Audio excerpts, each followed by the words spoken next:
Chapter 49, Evidence and Enigmas. The investigation team gathered in Master Timon's chambers 3 days after Commander Kane's surveillance report. Their accumulated evidence spread across the ancient wizard's desk, like pieces of a dangerous puzzle. Maps, documents, witness testimonies, and intelligence reports created a comprehensive picture of betrayal that none of them had wanted to believe possible. Alice sat surrounded by correspondents from scribal networks throughout the kingdom, her usual academic composure replaced by grim determination. The pattern is undeniable. I've received reports from academies in Westmarch, Silverport, and Thornhaven, the same foreign agent, matching Commander Kane's description exactly, has been meeting with high-ranking officials in each location. She announced to the assembled group. Sister Cora studied the timeline Alice had constructed, her military training evident in how she analyzed the strategic implications. The timing suggests coordinated intelligence gathering across multiple fronts.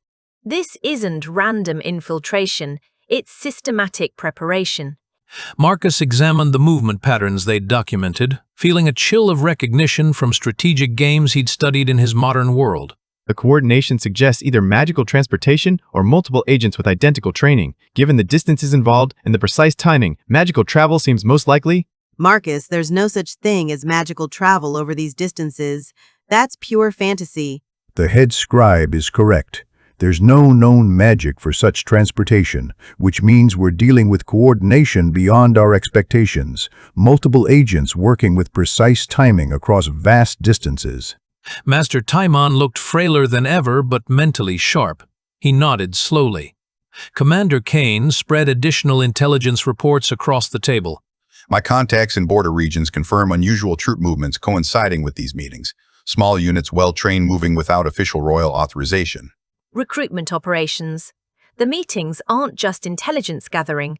They're building a network of collaborators and identifying potential assets. She concluded grimly. The geographic distribution suggests they're targeting strategic administrative centers, places where local officials have access to resource information, population data, and defensive capabilities. She pulled out a detailed map marking all the confirmed meeting locations. They're mapping our entire kingdom's infrastructure and capabilities. When Malachar moves against us, his forces will know exactly where to strike for maximum effect. He studied the pattern, recognizing military strategy principles that transcended dimensional boundaries.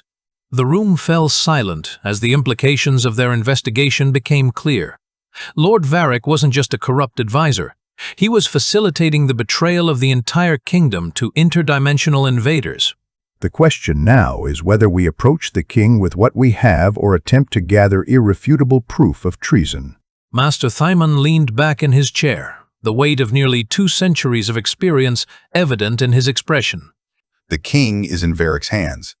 This whole situation irritates me beyond words, he said, slamming his fist on the desk with barely controlled anger. Worse, if Lord Varric realizes we're investigating him, he could accelerate whatever timeline they're following.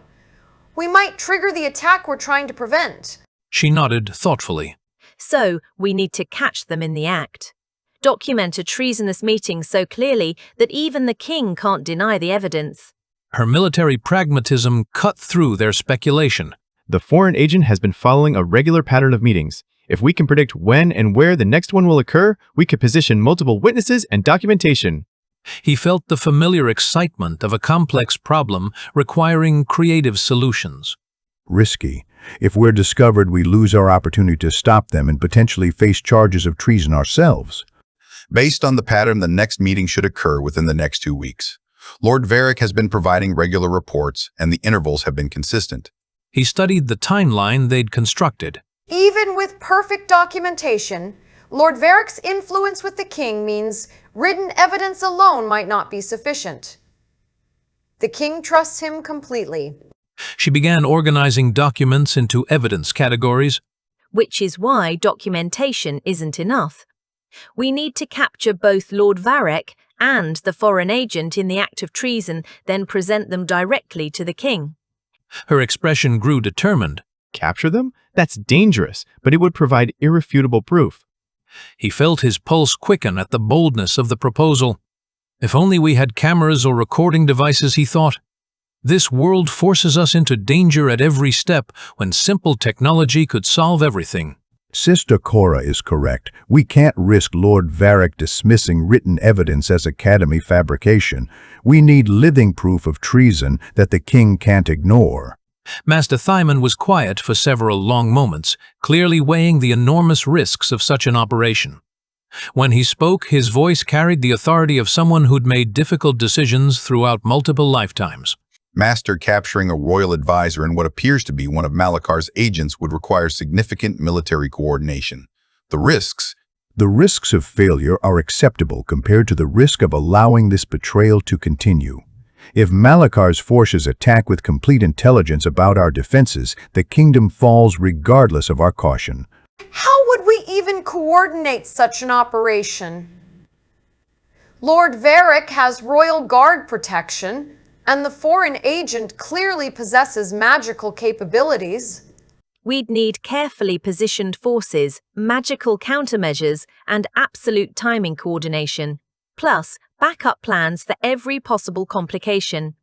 She said, her military training evident as she began analyzing tactical requirements. The key would be choosing the right moment, when they're isolated but also engaged in clearly treasonous activity. He thought about the strategic challenges involved drawing on knowledge from both his worlds. The next meeting. Based on the pattern, Lord Varric will meet the agent again within 2 weeks. That's our opportunity. Then we have limited time to plan the most important operation in Valdris's recent history. Sister Cora, you'll coordinate military aspects with Commander Kane. Alice, continue intelligence gathering. Marcus, we'll need your innovative thinking for tactical solutions. We reconvene tomorrow to finalize strategy. Each of you should spend tonight considering every possible scenario and complication.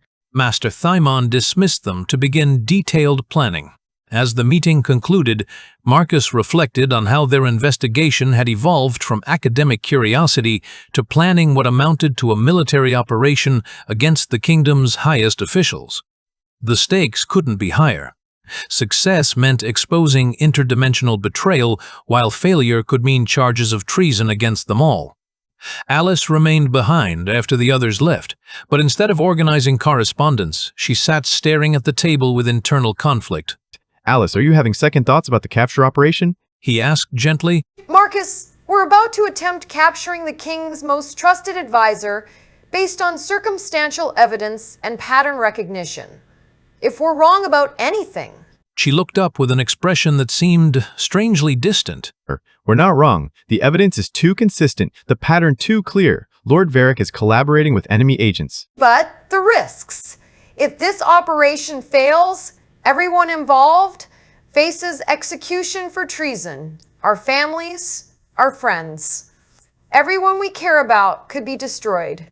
Which is exactly why we have to succeed.